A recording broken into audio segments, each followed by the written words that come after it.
Rito na naman ang mainit na balita mula sa mundo ng politika. Isang controversial na balita ang sumabog kamakailan na nag-ugat umano sa isyu ng kabit sa loob mismo ng Malacanang. Kumakalat ngayon sa social media ang balitang nagkaroon umano ng mainitang pagtatalo sa pagitan na President Cotin ng Norte Jr. at First Lady Lizata Nasmags. Ayon sa ilang ulat, may matinding selosan at personal na alitan ang umano'y naging ugat ng gulo. Ayon sa mga informante, tila hindi na lamang simpleng pagtatalo ang nangyari dahil may mga saksi raw na nagsasabing nasaktan umano si Ginang Liza Smags sa naging konfrontasyon. Bagamat wala pang opisyal na pahayag mula sa kampo ng palasyo, lalong uminit ang spekulasyon matapos hindi makita sa ilang opisyal na aktibidad ang unang ginang nitong mga nakaraang araw. Ang mas ikinagulat ng marami ay ang di umano'y insidente ng pananaksak na naiulat sa gitna ng tensyon. Hindi pa malinaw kung sino ang nasangkot sa insidente, ngunit may mga nagsasabing may tauhan sa palasyo na nasaktan sa gitna ng alitan.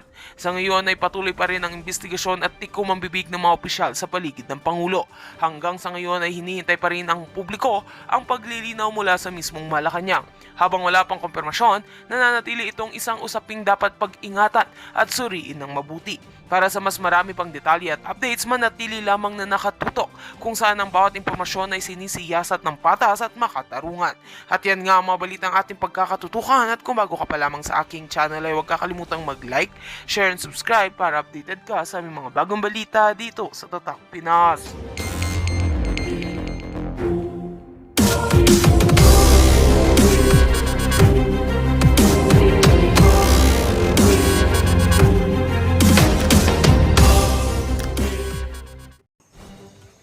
We are guided by God.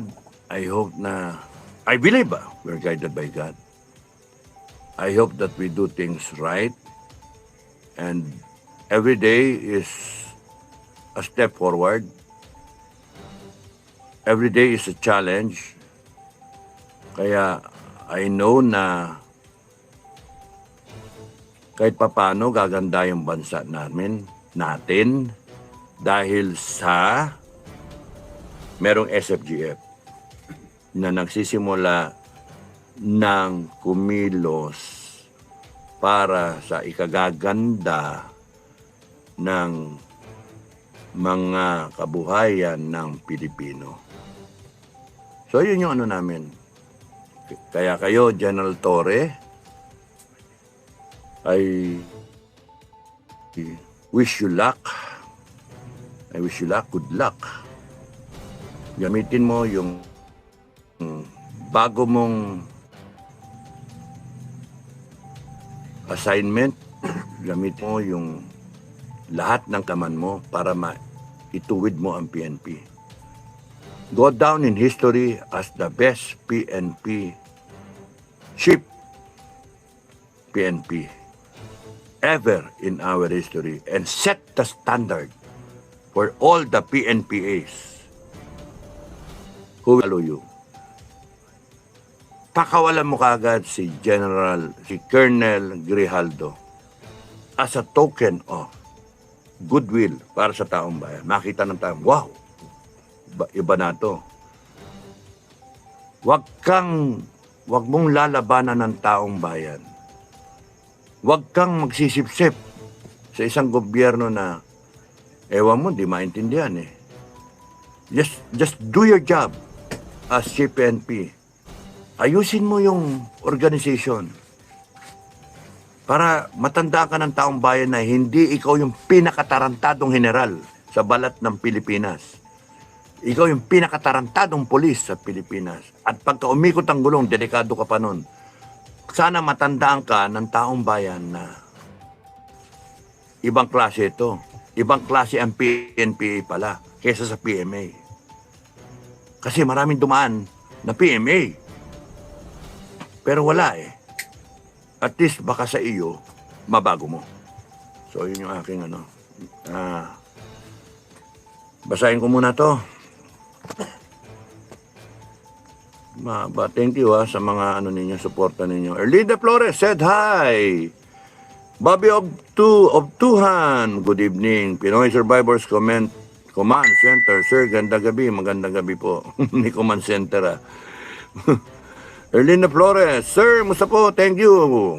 Ma'am Erlinda, thank you. Christian Cristobal, oy, watch sir. Thank you, Christian. Long time no see. Chill Time TV. Supremo, kamusta na ka na po? Ito, nangingitim. Panay ang me. 13 vibes, good evening, sir. Hear me out, good night, everyone. Bing Bing, thank you. Becky, SFGF, Taiwan. Oy, Miss Becky, blessed evening, sir. Jerry Consuelo said hi. Erlinda Flores, na-miss ka po namin. Thank you, thank you. Busy kasi. Ayoko na ano na nga ako mag-vlog eh. Busy masyado, pagod na. Pero may nagkwento nga sa akin na iniintay yung comment ko sa ano eh. So, nagbigay na lang ako ng message, no? Na ang ano lahat lahat tayo will go down in history. Kayo mga kababayan will go down in history as the Filipinos who stood up for what is right, or the Filipinos who don't even care about it, so nalaglag yung bansa natin. Okay? So, yun yung ano ko. Okay. Thank you, Erlinda Ismael Bautista. Magandang gabi po, Kap Dado. Thank you from Tarlac City. Mabuhay po kayo. Ismael Bautista. Thank you. Magandang gabi sa mga taga-Tarlac. Red Sangka, good evening. Supremo, Bobby Obtuhan. Di na lagi napanood ng live, sir, kasi minsan nakatulog. Di na kaya alanganin sa oras.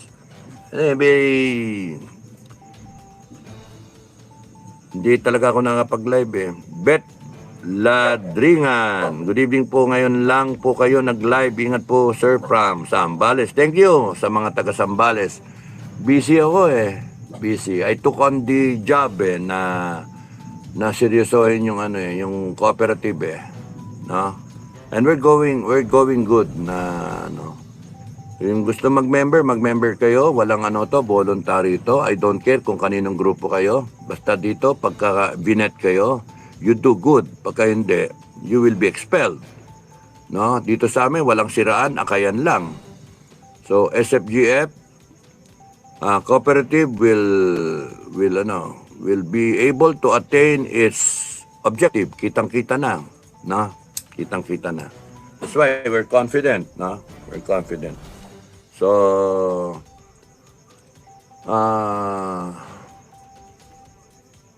maybe in time, we will be able to,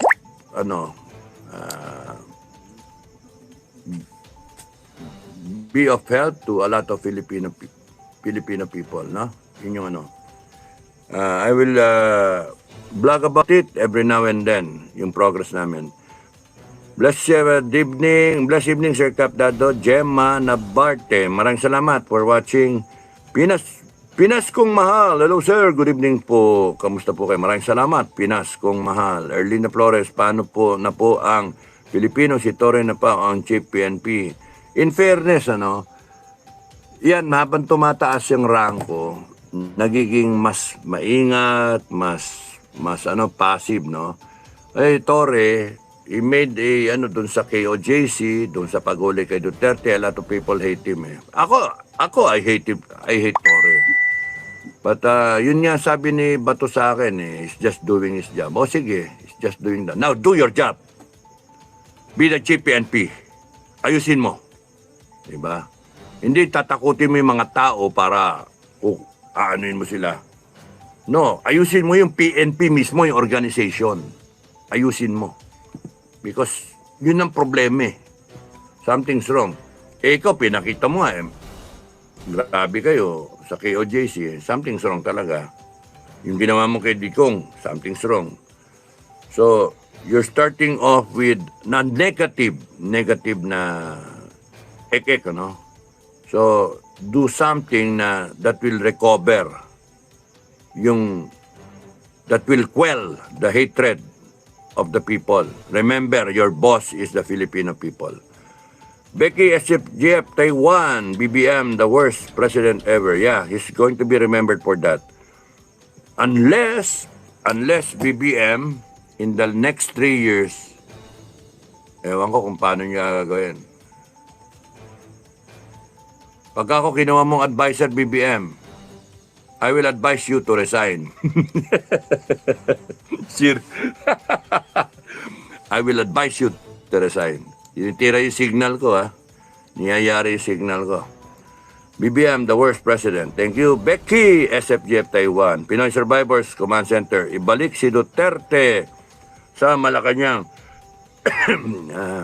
Pagpahingin niyo yung tao, 80 years old na yung tao. Alan Borlagdatan, maraming salamat. Nubo na ako. Leonida Putos, good evening po, Kap Dado. Keep safe always. God bless you always. Love you. Na ulan na ako kanina eh. Ulan kanina. Leonida, matinding init tas ulan. Leonida Fulosa, good evening po, Kap Dado. Keep safe always. God bless you always. Love you. Thank you, Leonida. Love you. Erlinda Flores, tuluyan nyo na si Bangag at delikado si Inday Sara. Sa totoo lang, kung si Inday Sara, Madam President, kung ikaw tumayo ka, tapos na to eh. Kaso hindi eh. Pa-sweet thumbs pa eh. Maano pa eh. Kung sinabi mo lang, Madam President, tapusin na natin ang laban. O, di, ganun. Maliwanag.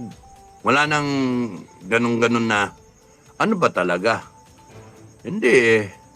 So, it's all up to you. Whether this country goes down or not, nasa inyo. Pati kayo, mga kababayan, nasa inyo. Mamaya, pag tumayo naman ng Inday Sara, wala kayo. Nasa inyo, nasa ating lahat. Everyone, pro-BBM, pro-Duterte,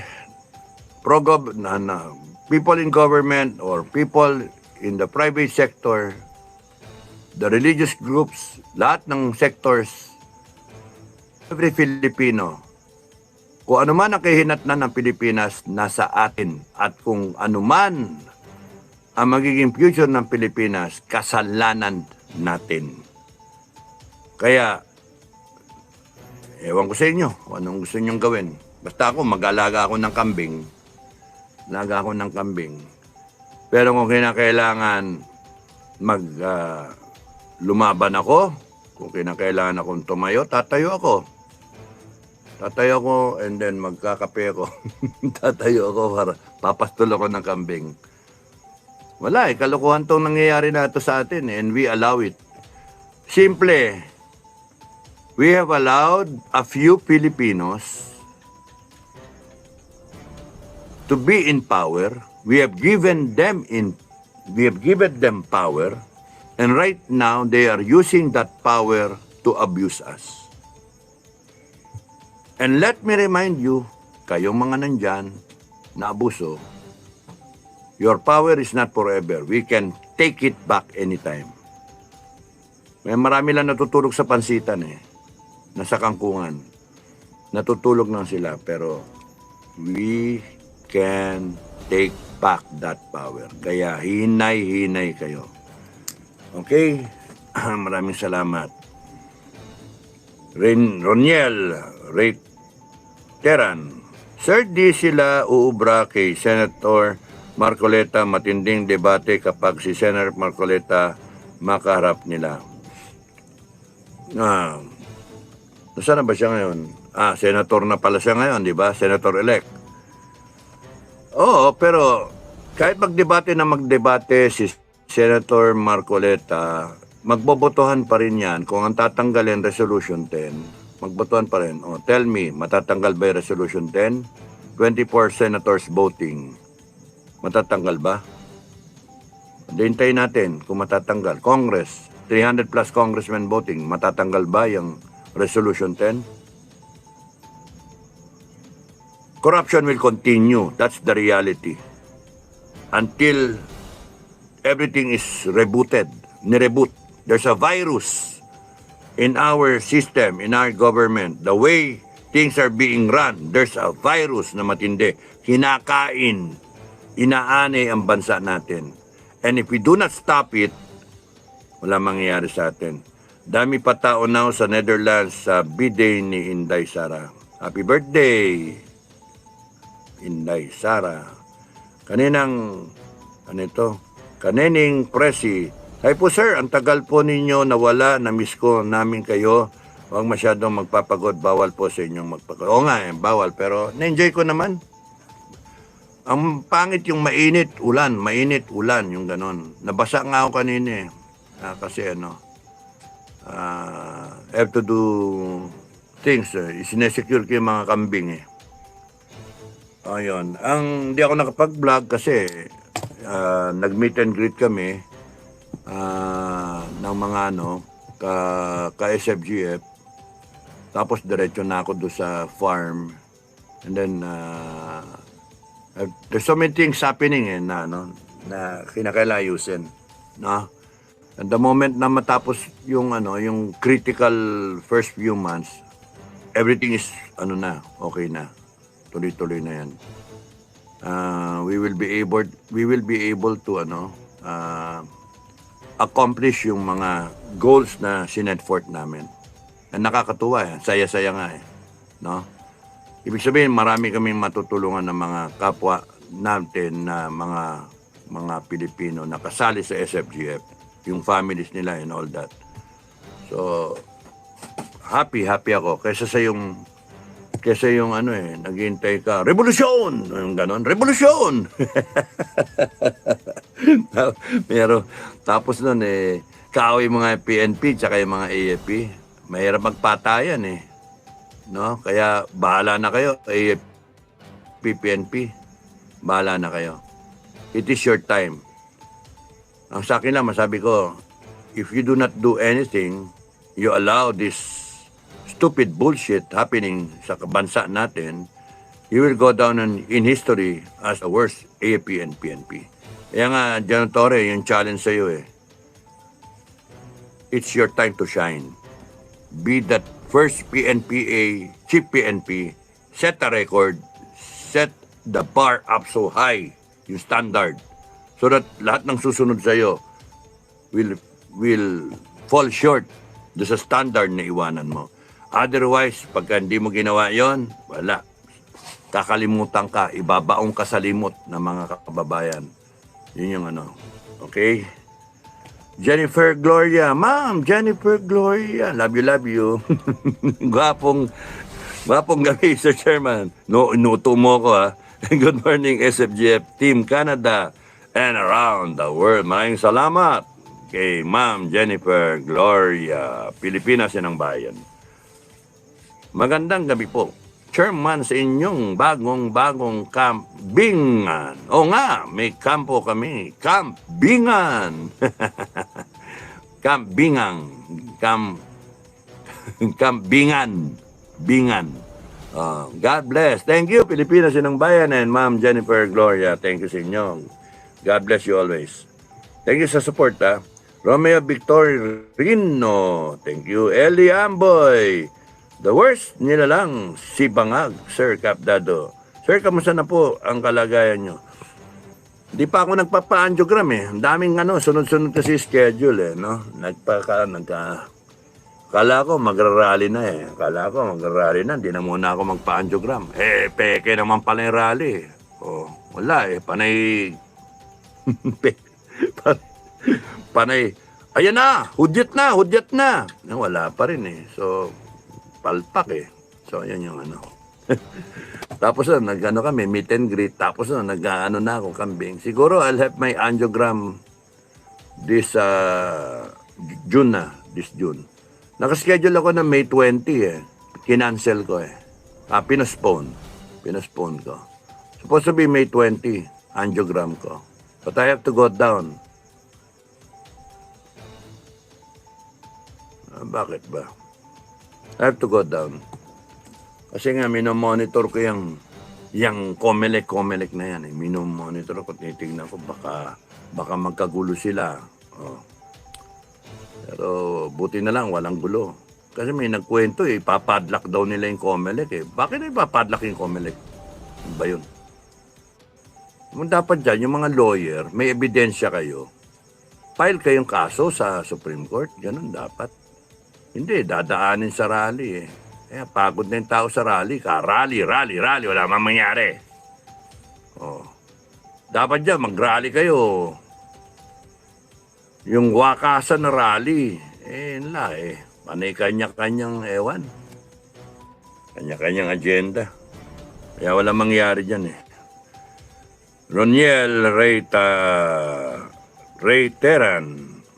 We must change the current system na oligarch government people to government oligarch people. Thank you, Roniel Ray Taran.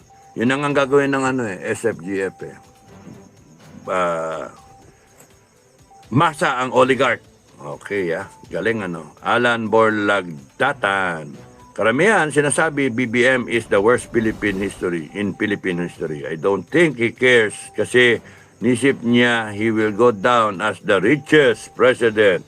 Okay lang yun, bahala sila sa buhay. Okay naman ang mga Pilipino. So anong gagawin natin? Walang pake mga Pilipino. So tama lang, tayo will go down in history as the group na nag-isip na otherwise.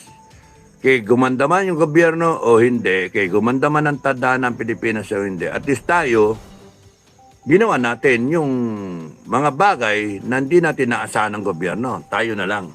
Asahan natin ang sarili natin. Tayo yung working together for a better Philippines. That's our vision.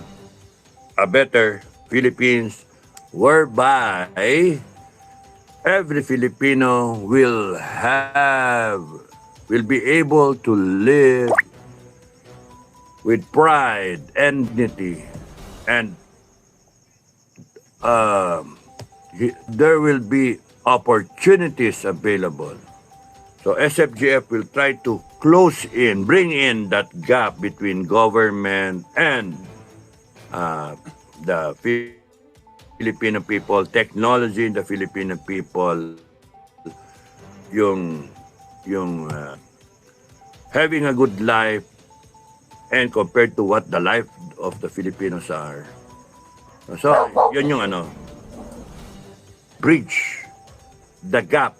We bridge the shortcoming prevalent now rather than nag-iintay ka ngayon, the next people power, the next rally. Wala man eh. Sayang yung oras natin kakahintay. So we better do something different. Nobody's thinking about it eh. So let's do something different. Ibang approach naman. Di ba? Magtanim na lang tayo. Mag-alaga na lang tayo ng kambing. Mag-kooperatiba tayo. And all that. Let's bring in our resources, talent, experience, our patriotism, our everything sa table, and then let's move forward. Ganon ang SFDF. Okay, Jenaline Fe Borromeo, Sisante. Good evening, Cap. Thank you. Becky, SDF Taiwan. Puro bangag kaya, puro palpak, sir. O nga, wala magagawa eh. The word ILG. Sino? Si Benhar Abalos.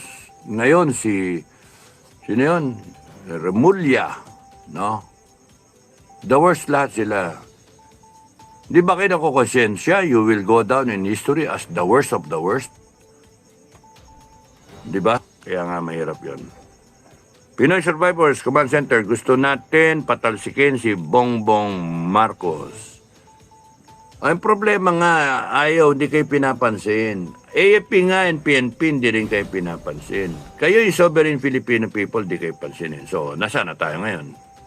Di ba? Habang ibang Pilipino hindi pa nakapagdesisyon kung tatayo o hindi, even Madam President Inday Sara, kung tatayo o hindi, and mga politiko, sila Bato, sila Bongo, lahat kayo, Marcoleta, yung mga nanalo, at yung mga talo, kung tatayo ba kayo o hindi. Kasi galing-galing ng magsasalita ng mga Duterte salita. O, ganito, ganyan, laban-laban. Nung natalo, wala na. Nagkanya-kanyan Ano yan? Kakainis Meanwhile, ang Pilipino ang nahirapan. Ang Pilipino ang question mark. Yung kinabukasan nila. So this, gulo Magulo. Nakakainis ba? Elian Boy, si Torre din ang worst PNP chief. Hintayin natin kung anong gagawin niya. Ipapahuli ba niya lahat ng mga kalaban niya, kagaya ko? Or gusto ba niyang guluhin o ayusin ang Pilipinas? Na kay General Torre, kung maayos ang tadhana ng Pilipinas, Utang na loob ninyo, kunyari, magkamali si General Torre, magkaroon ng revolusyon, tumayo ang mga tao, biglang ma-install si Inday Sara at maging presidente at biglang mag-revolutionary government si Inday Sara. Utang na loob nyo lahat yan pagka nagkamali si Torre. I hope not. I hope that he is, he leaves a mark being the first PNPA chief ng PNP. That's something.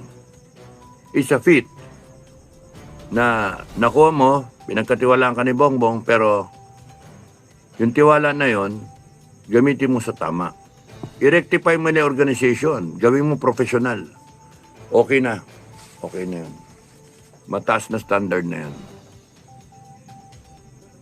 Pero yung mababa yung organization, delikado, masasara kayo.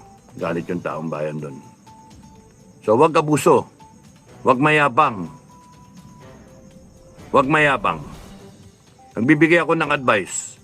Wag mayabang, wag abuso, wag sipsip, wag politika.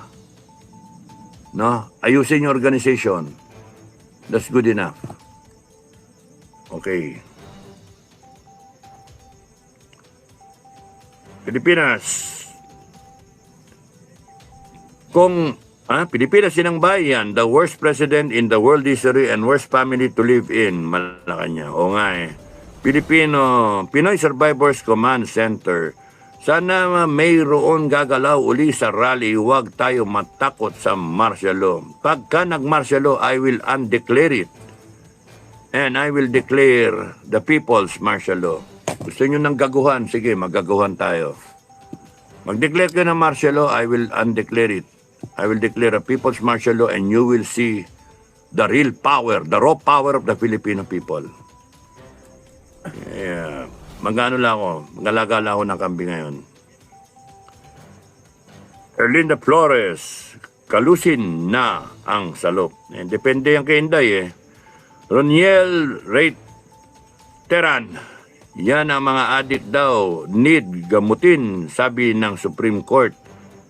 Supreme Court, bulok like ICC. Becky, SFGF Taiwan, Supreme Court, wala rin, makapera din.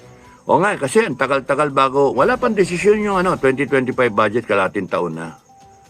The worst din. Teresa Lingkod, hi po, good evening po.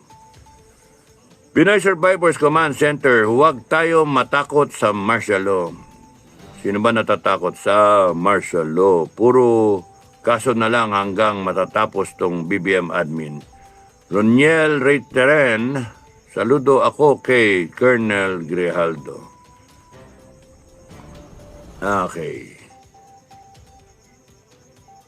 Julito Falconite, pag nag-martial law, tignan natin na manalo at manakit sundalo, pulis, para si BBM naman ipadala natin sa ICC. Sabi ng mga Amerikano, pagka gumamit daw ng puwersa ang BBM, they will intervene.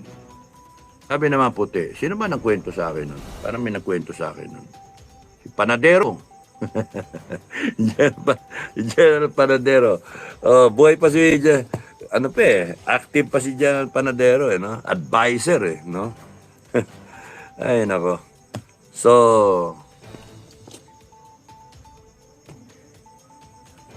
hintayin na lang natin ang susunod na kabanata. Basta ang doon, kayo na sa gobyerno, you do it right. Respect the Filipino people.